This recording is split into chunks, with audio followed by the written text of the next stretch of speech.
Hello friends, welcome to amazing platform of pi concept.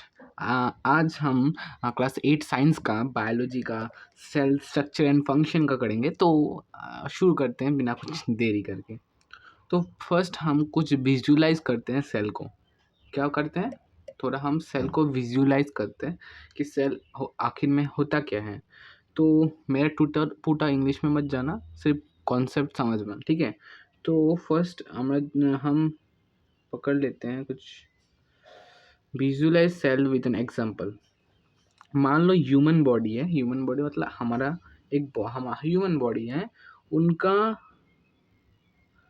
Human body लग पकड़ लो, उसका house है, ठीक है। हाउस का किससे बना होता है? हाउस 4 दीवारों से बनाता है, 4 वॉल्स और 5 वॉल्स, जितना वॉल्स वॉल्स से बना है।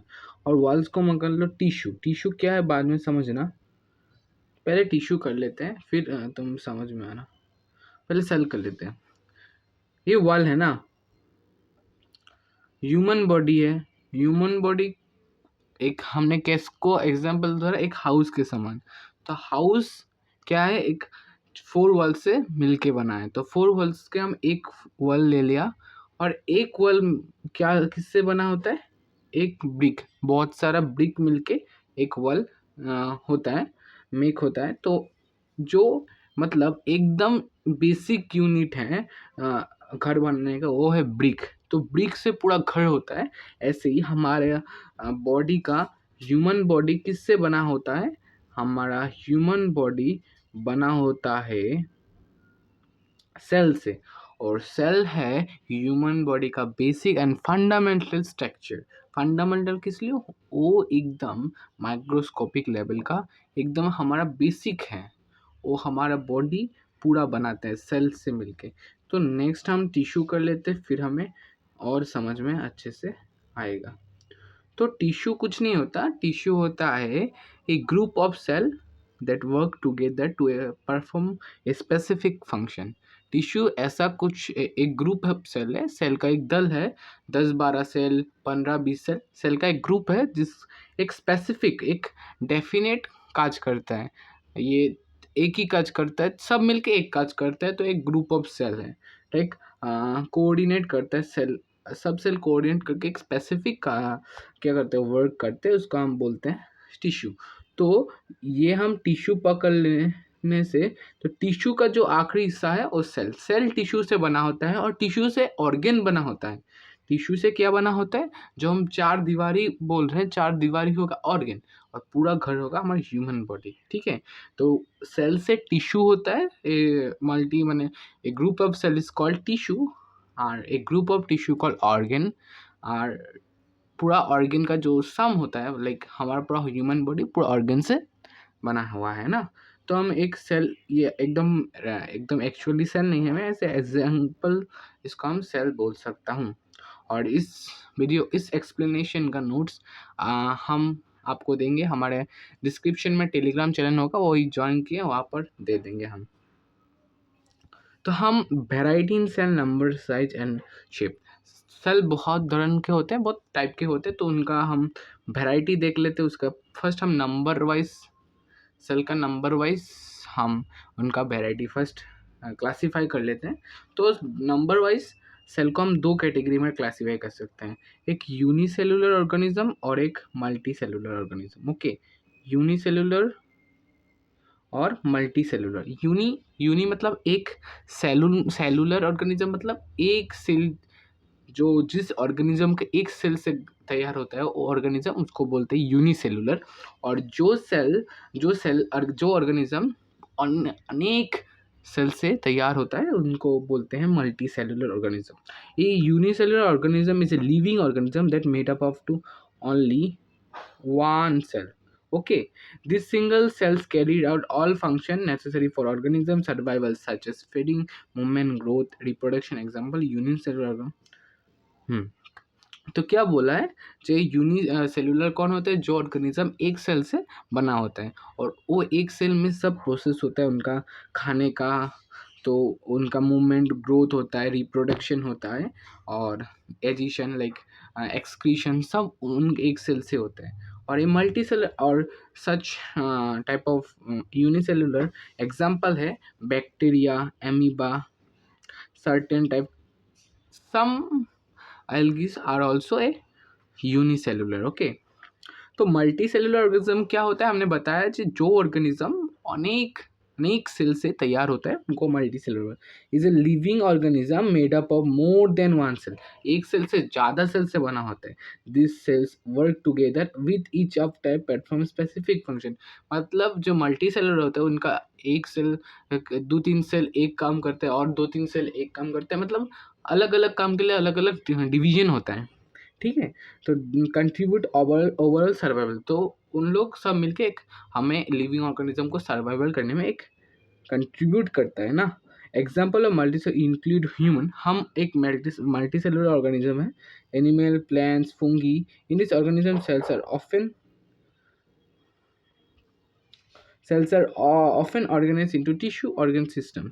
मतलब हम तो बोला ही पहले, टिश्यू क्या करते हैं, एक ऑर्गन क्रिएट करता है ना। तो क्या होता है इन लोगों के सेल, मल्टी सेलुलर में सेल एक ग्रुप सेल बन के टिश्यू बनता है जो एक स्पेसिफिक काज करता है, फंक्शन करता है, और ऑर्गेन बनता है, ऑर्गेन भी एक स्पेसिफिक काज करता है। इन लोगों में डिवीजन हो जाता है। ठीक है, तो हम कुछ डायग्राम देख ले। ये एक एमीबा, ये एमीबा का एक ड्राइंग है और ये एक ह्यूमन बॉडी के टर्म में। यहाँ हमें ऑर्गेन देख सकते हैं। ऑर्गेन किससे बना होता है, सेल से। ऑर्गेन टिश्यू से बना होता है और टिश्यू किससे बना होता है, सेल से बना होता है। तो हम ये देख सकते हैं कितना कॉम्प्लिकेटेड स्ट्रक्चर हम ह्यूमन बॉडी। सो सेल्स एक बेसिक यूनिट इसलिए बोलते हैं क्योंकि उससे हमारा पूरा पूरा ह्यूमन बॉडी और जो मल्टी सेलुलर ऑर्गेनिज्म है, यूनिसेलुलर मतलब लिविंग ऑर्गेनिज्म क्रिएट होता है। और एमीबा के यूनिसेलुलर है, ये एक ही सेल है। एमीबा एक्चुअली ऐसा सेल, ऐसा यूनिसेलुलर ऑर्गेनिज्म है जिसका इसका एक डेफिनेट स्ट्रक्चर नहीं है, वो कोई भी स्ट्रक्चर अपने आप पे ले सकता है। ठीक है, तो ठीक है, और ये है हमारा डायग्राम, तो तुम लोग अच्छे से समझ लेना, इनको नोट्स पे देख लेना अच्छे से, तुम देख सकते हो। नेक्स्ट हम जाते हैं डिस्कवरी ऑफ द सेल। मतलब हम एनसीईआरटी लाइन ही थोड़ा रीड कर लेंगे जिससे हमारा कॉन्सेप्ट अच्छे से क्लियर होता है। Robert Hooke in 1665 observe, 2 minute. Robert Hooke, 1665, observed slices of cork under a simple magnifying device. Cork is a part of the bark of tree. He took thin slices of cork and observed them under a microscope. He noticed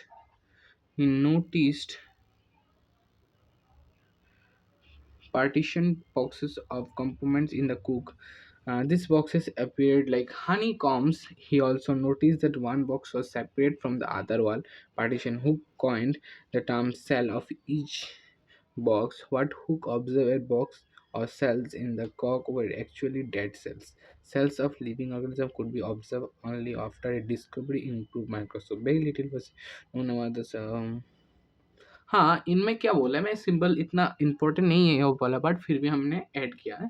इनमें बोला है जो discovery of cell, मतलब ये हमारा जो हम NCERT line का उठा के दिया है, जाते तुम लोग अच्छे से इनको समझ सको। मैं इनका इतना डिटेल्स में नहीं जाऊँगा बट एक्सप्लेन कर देता हूँ। उन्होंने बोला रॉबर्ट हुक इन 1665, वो क्या, कॉर्क एक पेड़ होता है, कॉर्क पेड़ का, बर्क ट्री का कॉर्क का एक हिस्सा लिया। उनने उनको एक सिंपल माइक्रोस्कोप में देखा, क्या उनके देखने के बाद ऑब्जर्व किया है उन्हें Honey shape like, Honey shape ऐसा होता है ना, हनी शेप लाइक बॉक्सेस उन्होंने देखा। ठीक है, तो उनने उन बॉक्सेस का नाम दिया सेल। तो सेल किसने फर्स्ट डिस्कवर किया, रॉबर्ट हुक। ये याद रखना, आप एग्जाम में ज़्यादातर आता है। और कितने ईयर में डिस्कवर की ये ज़रूरत नहीं है, तो बस इतना याद रखना जो रॉबर्ट हुक ने डिस्कवर किया। और बाद में हम आज जो सेल के बारे में जानते हो, अनेक जब एकदम एडवांस माइक्रोस्कोप क्रिएट हुआ, उसके बाद हमने इसके बारे में नॉलेज गेन किया। ठीक है, अब एक अच्छा टॉपिक तुम्हारे यहाँ पर है, दिया हुआ है, थोड़ा थोड़ा दिया है, मैंने अच्छे से टॉपिक को एक्सप्लेन कर दूंगा इन एडवांस क्लासेस, तुम अच्छे से समझ पाओ। फूड कैप्चरिंग बाय एमीबा, मतलब एमीबा तुमने बताया एक यूनिसेलुलर ऑर्गेनिज्म है, वो अपना खाना कैसे लेता है, कैसे एब्जॉर्ब करता है, मतलब कैसे खाता है। हम लोग तो अपने हाथ से खाते हैं, डाइजेशन होता है, ऐसा प्रोसेस होता है ना। तो एमीबा कैसे खाता है, तो अमीबा का हम 4 स्टेप्स देख सकते हैं कैसे वो खाता है। ये नाम पे मत जाना, मैं नाम पे बता दूंगा, इतना नाम पे मत जाना। लाइक अमीबा पे क्या होता है, अमीबा एक जो उसका स्ट्रक्चर का कुछ शेप नहीं है, जब उसके सामने कुछ फूड आता है, लाइक हियर वी कुछ फूड आता है, तो क्या करते हैं एक फिंगर लेग स्ट्रक्चर उससे निकलता है। क्या निकलता है? एक फिंगर लेग स्ट्रक्चर उससे निकलता है। वो क्या करते हैं, वो फिंगर लेग स्ट्रक्चर उस खाने को एकदम घेर देते हैं, मतलब एकदम एकदम मतलब सरेंडर कर लेते हैं उनको, और उनको एक फूड भेक्यूल बनाते हैं, मतलब एक खाली जगह बना देते हैं मिडिल में, और उसके चार दिक उसका finger leg structure, temporary finger leg structure उसको बोलते हैं, स्पोडियोफाइडा, वो क्रिएट कर लेता है। उसके बाद उसके बॉडी में वो फूड फर्स्ट वो कंप्लीट मैंने कॉम्प्लिकेटेड फूड सिंपल फूड में ट्रांसपोर्ट होता है, complex food simple food transport होता है, फिर वो पूरा बॉडी में मिस जाता है, और जो उसको दरकार नहीं है वो ऐसे करके बाहर कर देता है। ओके, यही था हमारा फूड कैप्चरिंग बाय अमीबा। तब हम वैरायटी इन नंबर समझा, हम वैरायटी इन शेप समझते हैं। शेप तो इम्पोर्टेंट है क्योंकि यहाँ पर वही दिया है जो refer to figure. How do you define the shape of amoeba in the figure? You may say that the shape of appears irregular. In fact, amoeba has no definite shape. Unlike other organisms, it keeps on changing its shape.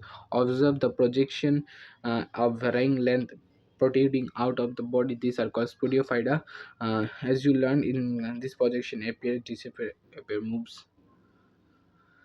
ये हमने समझ में आया जो amoeba का बारे में बोल रहा है। A white blood cell in human blood is another example of single cell. हमारा जो वाइट ब्लड सेल होता है, WBC, RBC, red blood cell का बात नहीं, जो डब्ल्यूबीसी है ये यूनिसेलुलर एक सेल है, एक सिंगल सेल है विच कैन चेंज इस शेप, जो अपना चेंज शेप का मतलब साइज शेप को चेंज कर सकता है। जैसे हमारे अमीबा एक ऑर्गेनिज्म है जो अपना शेप को चेंज करता है, हमारे बॉडी में एक सेल है जो अपने शेप को सेम कर मतलब चेंज कर सकते हैं। What shape would you accept in the organism? Nerve cell, human beings, different shapes are related. Generally cells are round spherical. क्या बोल रहे हैं? सेल्स क्या होता है? जनरली सेल क्या होता है? एक राउंड शेप होता है, स्पेरिकल शेप होता है, और एनलोगेट मतलब लंबा होता है। ठीक है, वही इतना ही होता है। तो इसमें हम यही पढ़ सकते हैं, इतना इम्पोर्टेंट एनसीईआरटी में नहीं दिया, मैं जो एक्सप्लेन कर दूंगा वही हो जाएगा। तो देखो पार्ट्स ऑफ द सेल, हम सेल का कुछ पार्ट होता है, अनेक पार्ट होते हैं, तो हम जितना दिया हुआ है आपने आपका एनसीईआरटी थोड़ा थोड़ा ऐड कर सकते हैं, बट एनसीईआरटी के ज़्यादा बाहर नहीं जाएंगे। Cell membrane, cell membrane, the basic components of the cell are cell membrane, cytoplasm, nucleus. The cytoplasm and nucleus and enclosed within cell membrane, also called the plasma membrane. The membrane separates cells from one another and also the cell from the surrounding medium. The plasma membrane is a pores and allows the movement of substance and material both inward and outward. The boundary of the onion cell is cell membrane covered by another thick called the cell wall. The central dense round body in the center is called, इतना तक चाहिए हमें, इतना नहीं चाहिए, cell wall. ठीक है, तो हम इसको एक्सप्लेन करते हैं, ये एकदम पिक्चर के इजी से पिक्चर के एग्जांपल से हम एक्सप्लेन कर सकते हैं।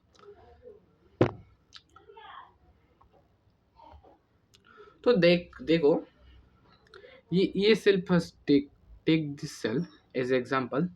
ये एक सेल राउंड सेल है, सेल का फर्स्ट पार्ट होता है एकदम, जो सेल का आउटर मोस्ट जो लेयर होता है, आउटर मोस्ट मतलब एकदम बाहर का, जो एकदम बाहर का जो लेयर होता है, उनको क्या बोलते हैं? Cell membrane. तो ये एक्चुअल डेफिनेशन नहीं है, उसको थोड़ा बाद में मैं सेल मेम्ब्रेन का एक्चुअल डेफिनेशन दूंगा, क्योंकि तुम लोग और जब पार्ट सुन लोगे समझ लोगे तब उसका डेफिनेशन एक्चुअल डेफिनेशन आता है। तो in some plant like plant cell, मतलब कुछ सेल में, ज़्यादातर प्लांट सेल में क्या होता है, ये सेल मेम्ब्रेन के बाहर में भी कुछ एक हार्ड लाइक और एक मेम्ब्रेन पाया जाता है, मतलब और एक लेयर पाया जाता है, वो बहुत सख्त होता है, वो उसको बोलते हैं सेल वॉल। ये देखो, ये तो तुम्हारा मेम्ब्रेन है और इसके बाहर एक सेल वॉल प्रेजेंट होता है, उसको बोलते हैं, सॉरी, उसको एक मेम्ब्रेन लेयर प्रेजेंट होता है, उसको सेल वॉल बोलते हैं। सेल मेम्ब्रेन को और एक नाम से बोल सकता है प्लाज्मा मेम्ब्रेन, तो वो बात आप लोग ख्याल रखना। तो इसमें यही बोला है कि the basic component cell are cell membrane, at the boundary of the onion cell membrane covered by the, मतलब ओनियन का जब तुम माइक्रोस्कोप में देखोगे तब तुम फॉलो करोगे उसका बाहर एक सेल मेम्ब्रेन के बाहर भी कुछ और एक लेयर है, उनको बोलते हैं सेल वॉल। ठीक है। तो प्लाज्मा मेम्ब्रेन का थोड़ा वर्क समझ लेते हैं, फंक्शन समझ लेते हैं। इट प्रोटेक्ट्स द सेल, ये क्या करते हैं, सेल का प्रोटेक्ट करते हैं, और it provide shapes to a cell. मतलब सेल मेम्ब्रेन क्या करता है, हमारे सेल को प्रोटेक्ट करता है। तो सेकंड जो पॉइंट है, it's provide shape the cell, मतलब जो सेल का शेप होता है वो किस पे डिपेंड होता है, प्लाज्मा मेम्ब्रेन अर्थात सेल मेम्ब्रेन के ऊपर डिपेंड होता है। It allows material to enter the leave and slow cell through the tiny holes. इस पिक्चर में हम देख सकते हैं टाइनी होल्स होता है कहाँ पर, सेल मेम्ब्रेन पे। कहाँ पर होता है, सेल मेम्ब्रेन पे, और प्लाज्मा मेम्ब्रेन पे छोटा छोटा होल होता है। उनमें से क्या होता है, सेल को भी कुछ खाना चाहिए ना। एक्चुअली हमारे बॉडी का सेल को ही खाना चाहिए। हम खाते हैं किसके लिए, वजह से खाते हैं, हमारे सेल को चाहिए। तो सेल पे खाना ये कंपोनेंट्स अंदर इस पोर्स से ढुक सकते हैं। ठीक है। पोर्स में, पोर्स मतलब एक होल से ढुक सकते और यहाँ पर उनको खाना मिल जाता है। तो ठीक है। और ये इधर से भी बाहर सकता, मतलब जो मैं खाना खाता हूँ मुझे वेस्ट प्रोडक्ट, सो यहाँ से इधर हो सकता है। मतलब मैं सुंदर करके बोलूँ तो लाइक अच्छे से बोलूँ तो यहाँ पर होल होता है, और वो होल से खाना इधर भी जाता है और बाहर से, मतलब बाहर से अंदर भी जाता है और अंदर से बाहर भी जा सकते हैं। यही बोला, it allows matter to enter the leave cell through tiny holes. Okay.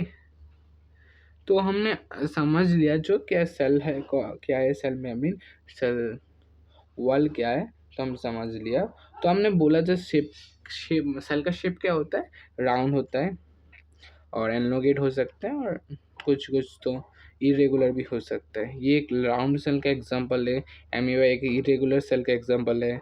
एनलोगेन cell, red blood cell circular होता है। ये नर्व सेल होता है, नर्व बोलते हैं ना, नर्व सेल होता है, वो एनलोगेट है, एनलोगेट सेल। हमारी ह्यूमन बॉडी का सबसे लॉन्गेस्ट सेल जो होता है वो नर्व सेल होता है।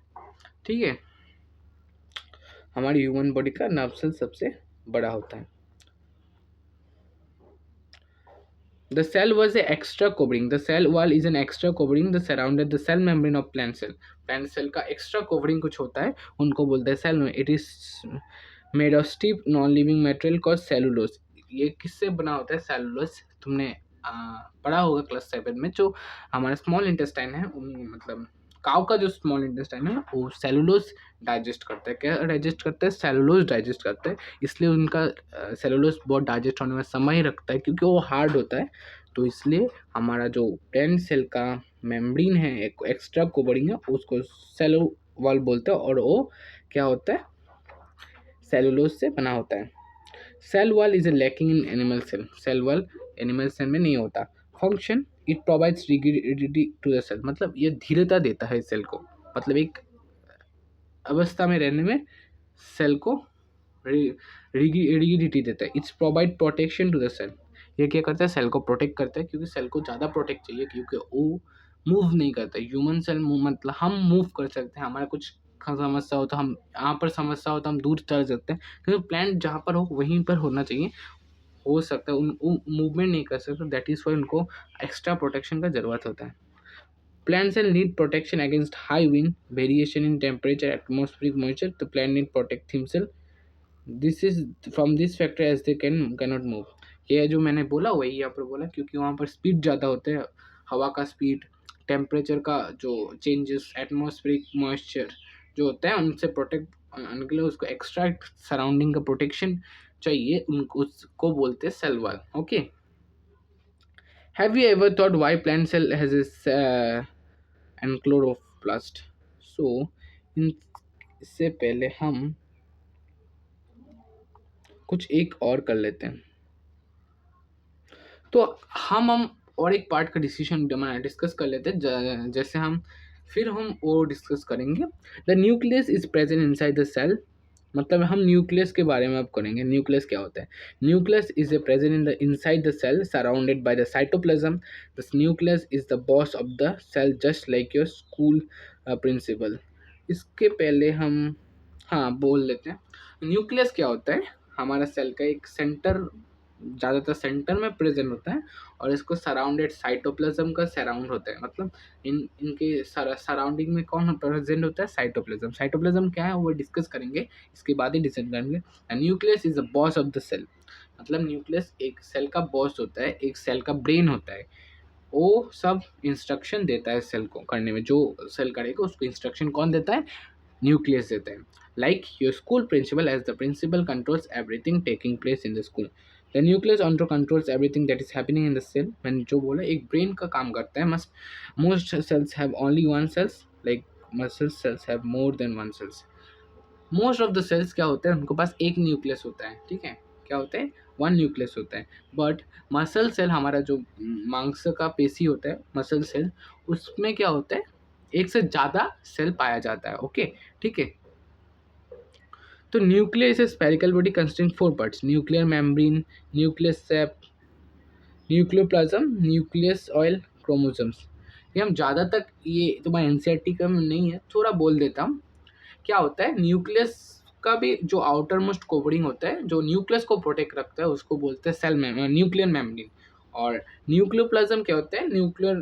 न्यूक्लियस में जो अंदर एक लिक्विड पाया जाता है, उसको बोलते हैं न्यूक्लियोप्लाज्म। ठीक है। और न्यूक्लाई, मतलब जो ज़्यादा न्यूक्लियस का क्या होता है, जो प्लूरल वर्जन है उसको न्यूक्लियर बोलते हैं। और न्यूक्लियस के अंदर और एक जो पाया जाता है उसको बोलते हैं क्रोमोसोम। क्रोमोसोम क्या हम डिस्कस करेंगे। पहले हम फंक्शन ऑफ न्यूक्लियस डिस्कस कर लेते हैं। Transmission of characters from one generation to another. क्या करता है? तुम्हारा पेरेंट्स का जो कैरेक्टर होता है, जो तुम्हारे पेरेंट्स का बाल क्या है, ब्लैक है, बाल एकदम शाइनी है, बाल एकदम घने हैं, तो उसका कैरेक्टर, जैसे लाइक मैं एग्जांपल दे रहा हूँ बाल, और बहुत कैरेक्टर है। लाइक तुम्हारे पेरेंट्स लंबे हैं, तुम भी लंबे हो, तो तुम्हारा वो पेरेंट्स से कैरेक्टर क्या करते हैं? ट्रांसमिट करते हैं। Control all of the life function taking place inside the cell. Cell के अंदर जो लाइफ प्रोसेसेस होता है, जो जैसे प्रोसेस होता है, जो खाने डाइजेस्ट करने का प्रोसेस, खाने डाइजेस्ट नहीं, खाने मतलब रेस्पिरेशन होता है। तुमने पढ़ा होगा 7 में रेस्पिरेशन होता है सेल के अंदर, वो उसका प्रोसेस और अनेक प्रोसेस होता है। तो मैं एक एज ए एग्जाम्पल कह सकता हूँ, रेस्पिरेशन प्रोसेस में वो लोग हेल्प करते हैं। The outer most covering layer of nucleus called nuclear membrane, ये बोला। तो क्रोमोसोम क्या है? एक थर्ड लेग स्ट्रक्चर है। क्रोमोसोम नहीं बोला, क्रोमोसोम क्या है? एक थर्ड लेग स्ट्रक्चर है, जो क्या करते हैं? कैरेक्टर का इंफॉर्मेशन रखता है, और ये एक जनरेशन से हर जनरेशन का कैरेक्टर को ट्रांसमिट करता है। तो हम इसको डिटेल्स में समझ लेते हैं। ये जो इम्पोर्टेंट पिक्चर है, तुम्हारा एग्जाम में नहीं आएगा क्योंकि तुम्हारा एनसीईआरटी का पिक्चर नहीं है, but in the 19 it's a very important diagram. समझ लो सेल के अंदर क्या होता है, एक स्पेरिकुलर शेप का, ज़्यादातर न्यूक्लियस स्पेरिकल शेप होता है, वो न्यूक्लियस के अंदर क्या पाया जाता है? Third leg structure. ये वाई लेग स्ट्रक्चर क्या है? क्रोमोसोम्स है। ठीक है, तो इसको इसको हम क्रोमोसोम्स बोलते हैं। क्रोमोसोम क्या होते हैं? क्रोमोसोम के अंदर अनेक जीन्स पाए जाते हैं। जीन्स के अंदर डीएनए पाया जाता है। जीन्स के अंदर डीएनए पाया जाता है, मतलब एक डीएनए, एक जीन का कलेक्शन होता है क्रोमोसोम। वो क्या करता है? जीन क्या करता है? कैरेक्टर का ट्रांसमिट करता है। मतलब क्रोमोसोम का कौन सा पार्ट ट्रांसमिट करता है कैरेक्टर का? वो जीन करते हैं। ओके, तो जीन क्या है? देखो डीएनए, ये डीएनए ऐसे है। डीएनए कैसे दिखता है? ऐसा दिखता है। ओके, तो जीन क्या है? Gene is a unit of inheritance. Inheritance मतलब जो तुम्हारे पेरेंट्स तुम्हारे तक जो वंश वृद्धि बोलते हैं इनको in living organism. It control the transfer of heredity character, मतलब जो एक वंश से मतलब एक जनरेशन से अगले जनरेशन में जो जाता है उनको बोलते हैं inheritance characters from parents to offspring. Offspring मतलब पेरेंट्स का ऑफस्प्रिंग मतलब सॉन्स डॉटर्स, समझ में आया ना। तो this means the parents your parents pass some of their character on to you, मतलब हमारा पेरेंट्स का कुछ कैरेक्टर हमें पास किया मतलब पास कर देता है। If your father has brown eyes you may also have brown eyes, if your mother has curly hair you might also end up having curly hair. However, the different combination of genes from parents result different characters. मतलब तुम्हारे parents से same amount of gene आता है तुम्हारे mom से तुम्हारे father से, तो कुछ एरर हो जाता है, कुछ डिफरेंसेस रह जाता है। वही बोला जो कैरेक्टर्स आ सकता है कि तो सब सेम कैरेक्टर नहीं आता, कुछ कुछ डिफरेंस रह जाता है, इसलिए तुम्हारे पेरेंट्स से एकदम डिट्टो कॉपी नहीं दिखते। ओके, अब हम कुछ प्रोकायोटिक इकायोटिक समझ लेते हैं। हमारे कुछ कुछ सेल में पाया जाता है क्या, सेल का पास सेल मेम्ब्रेन होता है ना, जो सेल का आउटर मोस्ट कवरिंग होता है, कुछ कुछ सेल में नहीं होता, कुछ कुछ सेल में होता है, कुछ कुछ सेल में आउटर मोस्ट कवरिंग नहीं होता। जिन सेल के पास आउटर मोस्ट कवरिंग होता है उसको बोलते हैं प्रोकायोटिक सेल्स, और जिनमें नहीं होता आउटर मोस्ट सेल्स उसको यूकैरियोटिक सेल बोल सकता है। और इन साइंस प्रोकायोटिक सेल को एकदम हायर क्लासेस में रखा जाता है क्योंकि उनके पास एक न्यूक्लियर मेम्ब्रेन है। ठीक है, तो हम अब साइटोप्लाज्म की बात कर सकते हैं, तब हम बोलेंगे कि सेल मेम्ब्रेन का एक्चुअल डेफिनेशन क्या है। Cytoplasm is a gel-like substance present in between the cell membrane and the nucleus। मतलब जो सेल मेम्ब्रेन है और जो न्यूक्लियस है उनके बीच कुछ jelly like structure, jelly like structure substance, sorry structure आ जाता है मेरे मुंह में, जेली लाइक सब्सटेंस पाया जाता है, उसको बोलते हैं साइटोप्लाज्म। तो न्यूक्लियस और सेल मेम्ब्रेन के बीच में जो जेली लाइक सब्सटेंस पाया जाता है उनको बोलते हैं सेल्टोप्लाज्म। ठीक है, साइटोप्लाज्म। ठीक है, और साइटोप्लाज्म के जो आउटर मोस्ट लेयर है उनको बोलते हैं सेल मेम्ब्रेन। ओके, और साइटोप्लाज्म में कुछ क्या बोलते हैं कंपोनेंट्स पाया जाता है, उन कंपोनेंट्स को ऑर्गेनेलिस बोलते हैं। ठीक है, ऑर्गेनेलिस बोल सकते हैं। This are mitochondria, like mitochondria, bodies, ribosome etcetera. You will learn about them in later classes. कुछ तुम्हारा एग्जांपल दिया हुआ है ऑर्गेनेलिस का, like mitochondria, bodies, ribosomes, Golgi bodies, ribosome etcetera etcetera, इनके बारे में तुम बाद में समझोगे। तो कुछ का डेफिनेशन दिया हुआ है, मतलब समझ लो। यहाँ पर एक यूनियन सेल का डायग्राम दिया हुआ है, उनके बीच तुम कुछ खाली जगह देख सकते हो ऐसे करके, यहाँ पर एकदम क्लियर नहीं है। मतलब सेल में कुछ खाली जगह रह जाता है, उन खाली ब्लैंक लुकिंग स्ट्रक्चर रह जाता है, उन खाली जगह में क्या उसको बोलते हैं, क्या बोलते हैं, वैक्यूल बोलते हैं, वैक्यूल बोलते हैं। ठीक है, you might have notice several small coloured bodies in the cytoplasm of the cell.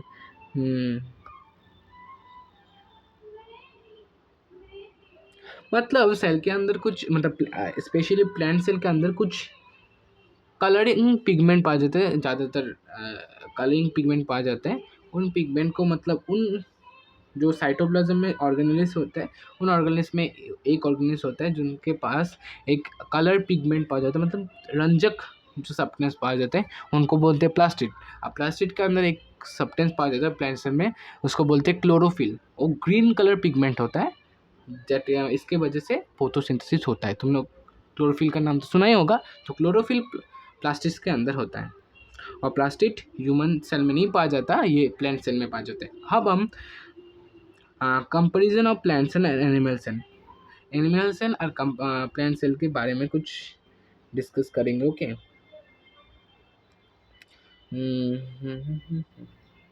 तो लाइक ये बहुत हाई लेवल का डायग्राम है, तुम्हारे एनसीईआरटी में इतना हायर लेवल डायग्राम नहीं दिया, ये 9 का डायग्राम है और मैं इस गूगल से लिया हुआ है।